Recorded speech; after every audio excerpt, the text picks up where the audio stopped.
ಸರ್ಕಾರಿ ಸ್ಥಳಗಳಲ್ಲಿ ಸಂಘ ಸಂಸ್ಥೆಗೆ ಅವಕಾಶ ನಿರ್ಬಂಧ ಅಂದ್ರೆ ಶೆಟ್ಟರ್ ಆದೇಶವನ್ನೇ ಜಾರಿ ಮಾಡಿದ್ದೇವೆ ಅಂತ ಸರ್ಕಾರ ಹೇಳ್ತಾ ಇದೆ. ಜಗದೀಶ್ ಶೆಟ್ಟರ್ ಮುಖ್ಯಮಂತ್ರಿಗಳಾಗಿದ್ದಂತ ಸಂದರ್ಭದಲ್ಲಿ ಬಿಜೆಪಿ ಸರ್ಕಾರ ಅಧಿಕಾರದಲ್ಲಿದ್ದಂತ ಸಂದರ್ಭದಲ್ಲಿ ಏನು ಆದೇಶ ಕೊಟ್ಟಿದ್ರು ಆ ಆದೇಶವನ್ನು ನಾವೀಗ ಜಾರಿ ಮಾಡಿದ್ದೇವೆ ಅನ್ನೋದು ಸರ್ಕಾರದ ಹೇಳಿಕೆ. ಆದರೆ ಈ ಸರ್ಕಾರದ ಆರೋಪವನ್ನ ನಿರಾಕರಿಸಿದ್ದಾರೆ ಮಾಜಿ ಸಿಎಂ ಜಗದೀಶ್ ಶೆಟ್ಟರ್. ನಾನು ಸಿಎಂ ಆಗಿದ್ದಾಗ ಆ ರೀತಿ ಆದೇಶ ಹೊರಡಿಸಿಲ್ಲ ಅಂತ ಪ್ರಿಯಾಂಕ್ ಖರ್ಗೆ ಮಾತಿಗೆ ಸ್ಪಷ್ಟನೆ ಕೊಟ್ಟಿದ್ದಾರೆ.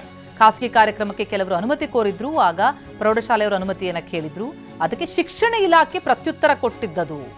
ಕ್ಯಾಬಿನೆಟ್ನಲ್ಲಿ ಅಥವಾ ಇಲ್ಲಿಯಲ್ಲೂ ಕೂಡ ನಾವು ಇದೇ ರೀತಿಯಾದಂತಹ ಯಾವುದೇ ನಿರ್ಧಾರ ತೆಗೆದುಕೊಂಡು ಆದೇಶ ಹೊರಡಿಸಿದ್ದಲ್ಲ ಅಂತ ಸ್ಪಷ್ಟನೆಯನ್ನ ಪ್ರಿಯಾಂಕ್ ಖರ್ಗೆ ಮಾತಿಗೆ ಜಗದೀಶ್ ಶೆಟ್ಟರ್ ನೀಡಿದ್ದಾರೆ. ಅಂದರೆ ಶಿಕ್ಷಣ ಇಲಾಖೆಯ ಸುತ್ತೋಲೆ ಅದು ಸರ್ಕಾರದ ಆದೇಶ ಆಗಿರಲಿಲ್ಲ ಅಂತಿದ್ದಾರೆ ಶೆಟ್ಟರ್. ಇಲ್ಲಿ ನೋಡಿ, ಇಲ್ಲಿ ನೀವು ಎಷ್ಟೆಲ್ಲ ಬೈತಾ ಇದ್ರಲ್ಲ ಬಿಜೆಪಿ ಅವರು, ನನಗೆ 2013 ಆದೇಶ 2013 ಆದೇಶ ಮಾನ್ಯ ಜಗದೀಶ್ ಶೆಟ್ಟರ್ ಅವರು ಅವಾಗ ಮುಖ್ಯಮಂತ್ರಿಗಳಿದ್ರು. ಅವ್ರ ಆದೇಶ ಹೊರಡಿಸಿರೋದು ಏನು, ಸರ್ಕಾರಿ ಶಾಲೆಗಳಲ್ಲಿ ಸಿಲೆಬಸ್ ಬಿಟ್ಟು ಶಿಕ್ಷಣದ ಹೊರತುಪಡಿಸಿ ಬೇರೆ ಯಾವುದು ಚಟುವಟಿಕೆಗಳಿಗೆ ಅವಕಾಶ ನೀಡಬಾರದು ಅಂತ. ಅಂದರೆ ಇವಾಗ ಇವರು RSS ಆದ್ರಲ್ಲ ಮತ್ತೆ ಬಿಜೆಪಿಯವರು. ನಾವು ಹೇಳ್ತಾ ಇರೋದು ಯಾರೇ ಇರ್ಬೋದು, ಅದು RSS ಅವ್ರು ಇರ್ಬೋದು, ತಾಲಿಬಾನ್ ಇರ್ಬೋದು, ಯಾರಿಗೂ ಕೂಡ ಅವಕಾಶ ಕೊಡಬಾರ್ದು.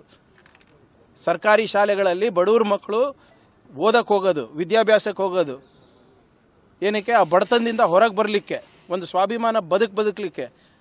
ಅದು ಇದು ಬಿಟ್ಬಿಟ್ಟು ನೀವು ಲಾಠಿ ಕೊಟ್ಬಿಟ್ಟು ಅವರಿಗೆ ಪ್ರಚೋದನೆ ಭಾಷಣ ಹೇಳ್ಕೊಡ್ತೀರಾ, ಅಲ್ಲಿ ಕೋಮದ ವಿಷ ಬೀಜವನ್ನು ಬಿತ್ತೀರಾ ಅಲ್ಲಿ. ಅದು ನನ್ನ ಕರ್ನಾಟಕದಲ್ಲಿ ಆಗೋಕ್ಕೆ ಬಿಡೋದಿಲ್ಲ. ಯಾರೇ ಇರ್ಬೋದು ಅದು.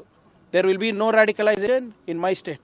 ಇಲ್ಲಿ ನೋಡಿ, ಇಲ್ಲಿ ಒಂದು ಕೇಳ್ತೀನಿ ಪ್ರಿಯಾಂಕ್ ಖರ್ಗೆ ಅವ್ರಿಗೆ, ನೀವು ಪತ್ರ ಬರೆದ್ರಲ್ಲ ಮೊದಲೇ ಪತ್ರ, ಇದ್ರ ಬಗ್ಗೆ ಸಾರ್ವಜನಿಕ ಸ್ಥಳಗಳಲ್ಲಿ ಬರೇ ಶಾಲೆ ಕಾಲೇಜು ಸ್ಕೂಲ್ ಅಷ್ಟೇ ಅಲ್ಲ, ಸಾರ್ವಜನಿಕ ಸ್ಥಳಗಳಲ್ಲಿ RSS ಕಾರ್ಯಕ್ರಮಗಳಿಗೆ ನಿಷೇಧ ಮಾಡಬೇಕಂತ ನೀವು ಕಳಿಸಿದ್ರಲ್ಲ ಲೆಟರು, ಅದಕ್ಕೆ ಸಿದ್ದರಾಮಯ್ಯ ಏನು ಡಿಸಿಷನ್ ತಗೊಂಡಿದ್ದಾರೆ? ಇಲ್ಲಿವರೆಗೆ ಏನೂ ತಗೊಳ್ಳಿಲ್ಲ. ಕ್ಯಾಬಿನೆಟ್ನಲ್ಲಿ ಚರ್ಚೆ ಆಯಿತು.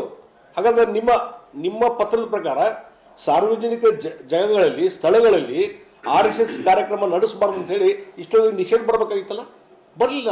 ಯಾಕೆ ಬಂದಿಲ್ಲ? ಈಗ ರೆಫರ್ ಮಾಡ್ತಾರೆ. ಜಗದೀಶ್ ಶೆಟ್ಟರ್ ಮುಖ್ಯಮಂತ್ರಿ ಇದ್ದಾಗ 2013ರಲ್ಲಿ ಏನೊಂದು ಆದೇಶ ಆಗಿತ್ತು, ಅದೇನ ನಾವು ಮುಂದುವರಿಸಿದೀವಿ ಅಂತ ಹೇಳಿ. ಅದು ಆದೇಶ ಅಲ್ರಿ, ಇದು ಶಿಕ್ಷಣ ಇಲಾಖೆಗೆ ಒಂದು ಸಂಸ್ಥೆಯವರು ಪರ್ಮಿಷನ್ ಕೇಳಿದಾಗ ಅದು ರೆಫರ್ ಮಾಡಿದಂಥ ಆ ಶಿಕ್ಷಣ ಇಲಾಖೆಯವರು ಅದಕ್ಕೆ ಪ್ರತ್ಯುತ್ತರ ಕೊಟ್ಟಂಥದ್ದು, ಸ್ಪಷ್ಟೀಕರಣ ಕೊಟ್ಟಂಥ ಒಂದು ವಿವರಣೆದು.